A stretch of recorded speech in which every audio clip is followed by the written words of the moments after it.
If you're used to working in a busy environment, then wow, working from home might really give your productivity a boost. And when I did an informal survey of my colleagues who work from home either occasionally or all the time, there were lots of responses around the benefits of less interruptions, being able to get focused time and getting that quiet time needed to be really productive that can be really hard to find when you work in an open office. But, and there is a big but here, be ready for an enticing selection of other distractions that the home environment brings. For example, your partner rings and says, "Oh, could you peg the washing out?" And, "Oh, would you mind popping out to the post office to pick up that package?" And, "Oh yes, would you get the chicken out of the freezer for tea and check whether we've got potatoes?" And yes, this is the great thing about working from home. It's easier to handle some of the personal stuff, but don't kid yourself that there aren't any distractions from home. Or maybe it's not other people in your household distracting you. Maybe it's actually you, yourself, who's distracting you. And I remember my first ever day working at home some 20 years ago. I left my marketing job to do freelance copywriting and to help my sister out in her training business. And on that very first day, when I was supposed to be writing up some case studies for my very first client, well, I had a lie-in, I went to a class at the gym, I went out to lunch with a friend, and my goodness, I struggled to get done what I was supposed to be doing. And this is the danger. If you've been working in an office or wherever with set hours, Monday to Friday, it's such a novelty to be at home. The sense of freedom kind of gives you that mentality that it's kind of a day off. So my point is here that it is really important to plan your day.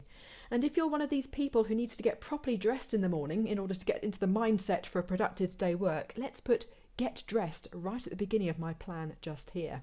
So I'm going to map out what I'll be doing. So let's say I'm going to walk the dogs as well right at the beginning of the day. And there are, I think, two schools of thought when it comes to planning your day when you work at home. Some people, either due to personal preferences or due to the nature of the job or because that's what your manager prefers, but let's say your working hours in the office are 9 till 5:30 p.m. with an hour for lunch, you might find yourself doing exactly those hours when you work from home. But I do think that's such a shame because working from home, I think, should offer you much more flexibility than that. Now, I do appreciate if your job is responding to tech support tickets from 8 till 4, then that's different. You need to be working from 8 till 4, but most of us don't. So let's look at an alternative day. And again, I'll put work in blue and non-work in red.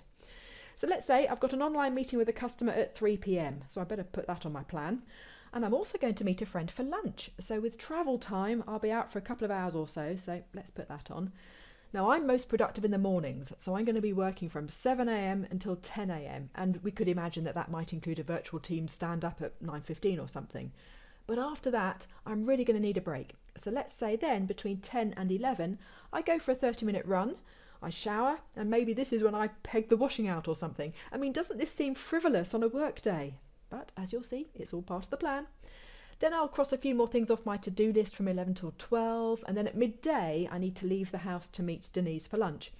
I get back home, spend 30 minutes preparing for the customer call, and then after the call, I run to the post office before it closes, I put the dinner on, or maybe you're picking the kids up from school or something. At 5 p.m, I then take the dogs out for another walk before it gets dark. At 6 p.m, it's dinner time. And then after dinner, I'm going to catch up on a bit more work. So I've done the right amount of work, but it's been spread over a longer time. Now, some of you might be horrified at this plan. You might be saying, "Oh, Simona, that's unhealthy. You shouldn't be working in the evenings. That's a bad work-life balance." And my answer to you is this. Everybody is different. I really value being able to break up my working time. That's why I like to start early. I really wanted to meet Denise for a leisurely lunch. And I personally have no problem working in the evening to make up the time if that's what it takes. And of course for me, I'm in the slightly unusual position of working in a different time zone to my colleagues and my manager, and so I do actually quite enjoy working when they're all online.